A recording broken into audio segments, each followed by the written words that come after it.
जय हिंद दोस्तों।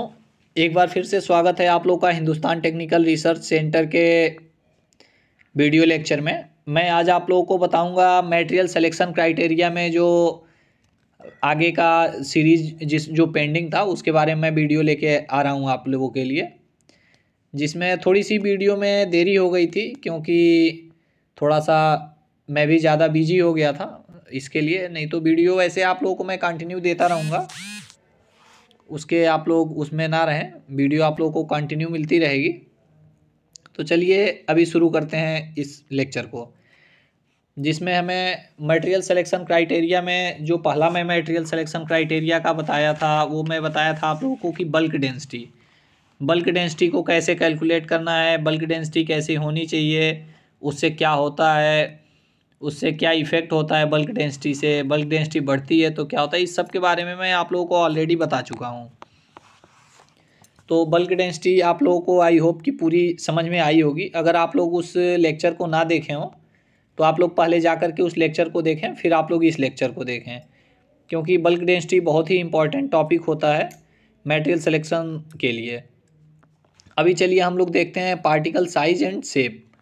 जो पार्टिकल होते हैं जो हम मटेरियल यूज करते हैं उस मटेरियल की उसकी जो साइज़ और शेप है वो कैसे होनी चाहिए, उसकी साइज़ कैसी होनी चाहिए, उसका शेप कैसा होना चाहिए।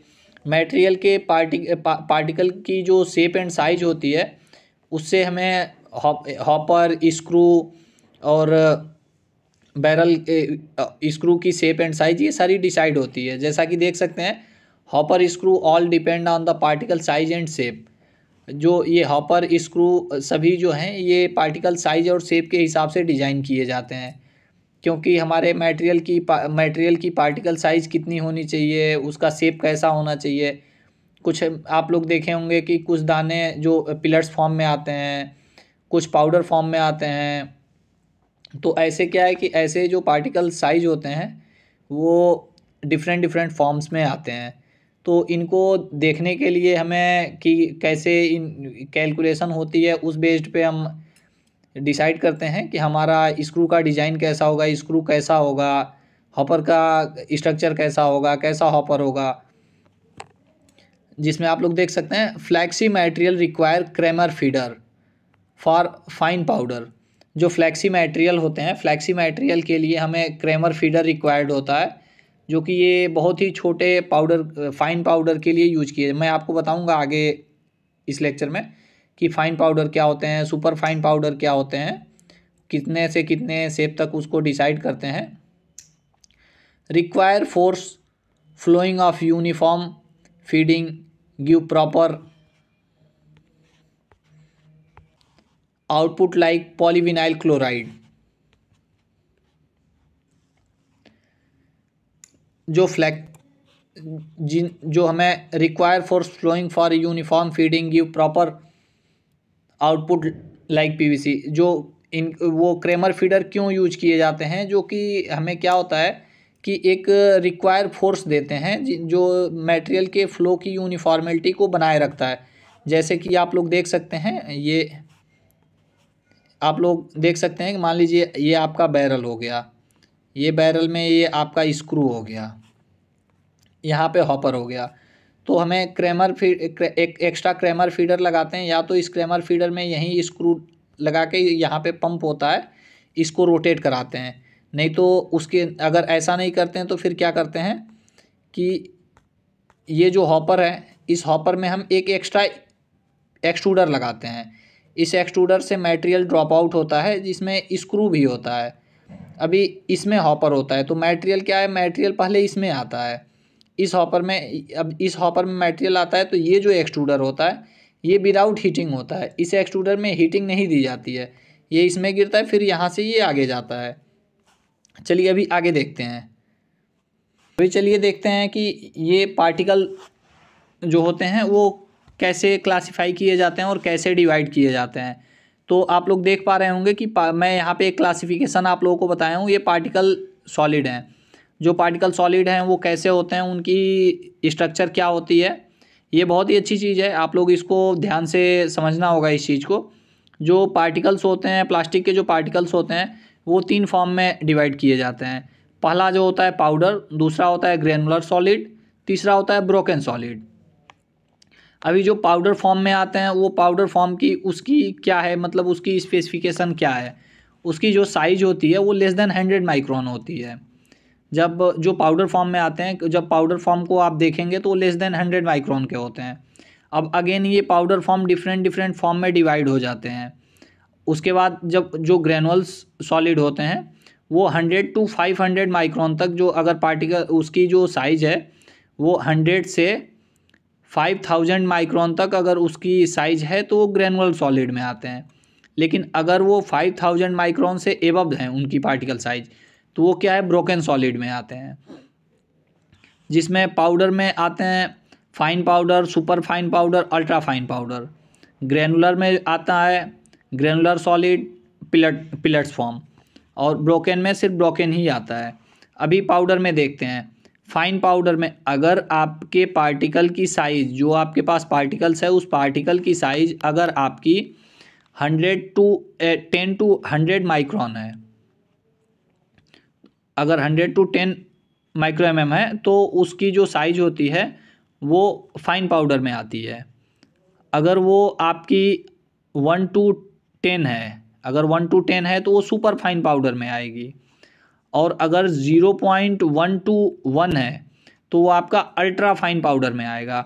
आप लोग सिर्फ नाम अगर याद रख लें कि fine powder, super fine powder, ultra fine powder, तो जो साइज़ है यहाँ पे आप देख सकते हैं 0.1 टू 1 माइक्रोन, अभी ये 1 टू 100 माइक्रोन, फिर 100 to 1 to 10, 0.1 to 1 micron, 1 to 10 micron और 10 टू 100 माइक्रोन। तो यहाँ पे ये डिसाइड हो रहा है कि जो पाउडर की साइज़ होती है वो लेस देन 100 माइक्रोन होती है। तो जो अल्ट्रा फाइन पाउडर होता है 0.1 टू 1 माइक्रोन होता है, super fine powder 1 to 10 micron होता है, और फाइन पाउडर जो होता है वो 10 टू 100 माइक्रोन होता है। जो इसमें आप लोग देख रहे होंगे जो ग्रेनुलर सॉलिड में आते हैं, ग्रेनुलर सॉलिड की जो रेंज होती है वो 100 टू 5000 माइक्रोन होती है। जिसमें ग्रेनुल्स आते हैं, जो ग्रेनुल्स होते हैं उनकी जो साइज़ रेंज होती है वो 100 टू 1000 माइक्रोन होती है।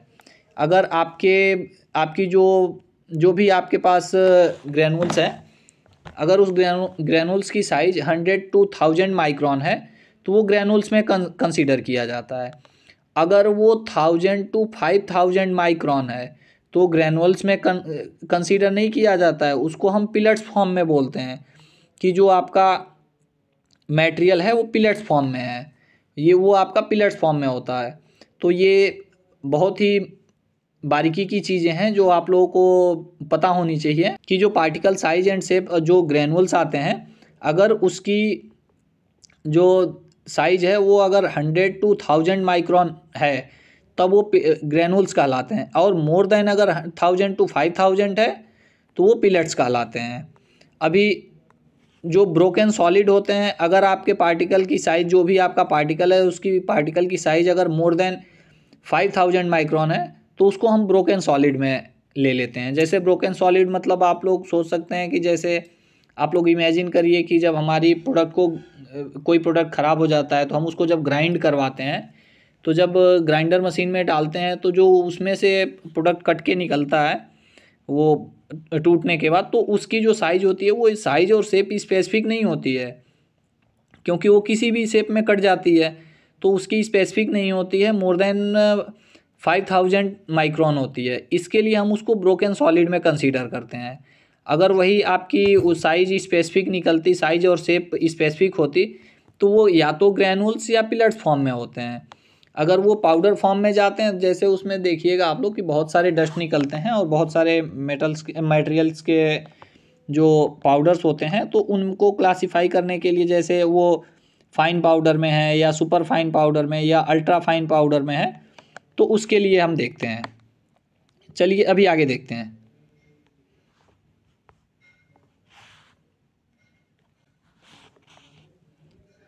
Specially for polyvinyl chloride, small extruder without heating used for forcing into machine extruder. जैसा कि मैं अभी पीछे आप लोगों को बता रहा था पहले स्लाइड में, ये जो एक्सट्रूडर, स्पेशली जो एक्सट्रूडर यूज किए जाते हैं ये पॉलीविनाइल क्लोराइड के लिए, क्यों पॉलीविनाइल क्लोराइड के लिए यूज किए जाते हैं? क्योंकि पॉलीविनाइल क्लोराइड जो है वो पाउडर फॉर्म में आता है, तो और वो हीट सेंसिटिव मटेरियल भी है। जब मैं मटेरियल की प्रॉपर्टी वगैरह बताऊंगा तो वहाँ पे और भी मटेरियल की बहुत अच्छी अच्छी प्रॉपर्टी मैं आप लोगों को बताऊंगा। इसमें क्या होता है कि ये एक्सट्रूडर होता है, यहाँ पे मान लीजिए आप डाई लगाए हैं, ब्रेकर प्लेट वगैरह डाई वगैरह लगे हैं आपके, यहाँ पे ये स्क्रू लगा है। आपको ये पता होना चाहिए कि ये जो स्क्रू होता है पीवीसी के लिए अलग स्क्रू आती है। मैं अभी आगे धीरे धीरे वीडियो में मैं टाइप्स ऑफ स्क्रू के बारे में बताऊंगा। जब स्क्रू पे वीडियो लेके आऊँगा तब वहाँ मैं आप लोगों को बताऊंगा कि स्क्रू कितने टाइप्स की होती है। ये जो पीवीसी स्क्रू आती है, जनरली मैं आप लोगों को बता दूं कि जो पीवीसी स्क्रू आती है ये पूरी फीड टू मेटरिंग जोन, ये पूरा जोन ही कंप्रेशन होता है, ये कंप्रेशन जोन होता है। अभी हम इसमें देख रहे हैं, हम स्क्रू पे बात नहीं कर रहे हैं, आगे बात करेंगे। ये हॉपर होता है, यहाँ पे ये हॉपर होता है। इस हॉपर में एक एक्स्ट्रा एक्सट्रूडर लगाते हैं, ये एक एक्सट्रूडर लगाते हैं। एक्सट्रूडर से हम क्या करते हैं, ये एक्सट्रूडर इसमें मटेरियल आता है, इसमें क्या करते हैं कि हम इसको हीटिंग नहीं देते हैं। विदाउट हीटिंग हम इस मटेरियल को इसमें फॉलिंग कराते हैं, हम मटेरियल को इसमें गिराते हैं। जब ये मटेरियल स्क्रू केवल ये रोटेट होता है, इसमें हीटिंग जनरेट नहीं होती है, ना हम हीटिंग देते हैं। हमें मटेरियल की कंटिन्यू फ्लो को बनाए रखने के लिए, कि हमें मटेरियल कंटिन्यू इस बैरल में जाता रहे, इसको बनाए रखने के लिए हम एक एक्स्ट्रा एक्सट्रूडर यूज करते हैं जिसमें हीटिंग नहीं दी जाती है। और अगर ऐसा नहीं करते हैं तो क्या होता है कि जो ये पाउडर होता है, ये पाउडर प्रॉपर पाउडर क्या होता है कि जैसे पाउडर इकट्ठा हो जाता है ऐसे ऐसे। जैसे मान लीजिए अगर यहाँ पे आपको यहाँ से पाउडर गिराना है कोई पाउडर, तो इसमें अगर पाउडर भरा है तो क्या होगा कि ये पाउडर कुछ यहाँ इकट्ठा हो जाएगा, कुछ यहाँ, कुछ यहाँ, कुछ यहाँ, ऐसे इकट्ठा हो जाएगा। अगर हम इसमें कुछ चीज़ डाल के इसको रोटेट करा रहे हैं, इसको कंटिन्यू अगर ऐसे रोटेशन दें, तो रोटेशन देने से क्या होगा कि ये कंटिन्यू गिरता रहेगा। तो सेम यही फंडा यहाँ पे भी यूज करते हैं। चलिए अभी देखते हैं फिर नेक्स्ट वीडियो में, कि नेक्स्ट वीडियो में अभी मटेरियल सिलेक्शन का क्या क्राइटेरिया होता है। आज का जो ये वीडियो था ये पार्टिकल साइज एंड शेप पे था। इसमें अभी हम आगे देखेंगे कि नेक्स्ट वीडियो में हमारा जो मटेरियल सिलेक्शन क्राइटेरिया होगा उस पर कैसे करेंगे। जो अगला होगा वो एंगल ऑफ रिपोज पे होगा, कि हम एंगल ऑफ रिपोज को कैसे कंसीडर करते हैं। फिर मैं कोएफिशिएंट ऑफ फ्रिक्शन बताऊंगा और MFI पे बताऊंगा मैं आप लोगों को, कि उस पे बेसिस मटेरियल को हम सेलेक्ट कैसे करते हैं। जो उसके बाद ये मटेरियल सिलेक्शन क्राइटेरिया का मेरा वीडियो पूरा हो जाएगा। उसके बाद अलग मैं आप लोगों को फिर टाइप्स ऑफ स्क्रू वगैरह के बारे में धीरे धीरे कंटिन्यू करके वीडियो बनाता रहूँगा। मैं प्रयास करता हूँ कि आप लोगों को डेली प्लास्टिक फील्ड से रिलेटेड, अपने फील्ड से रिलेटेड एक वीडियो आप लोग को डेली मैं दे सकूं। होता है कभी कभी देरी हो जाती है। तो चलिए मिलते हैं फिर नेक्स्ट वीडियो में। जय हिंद।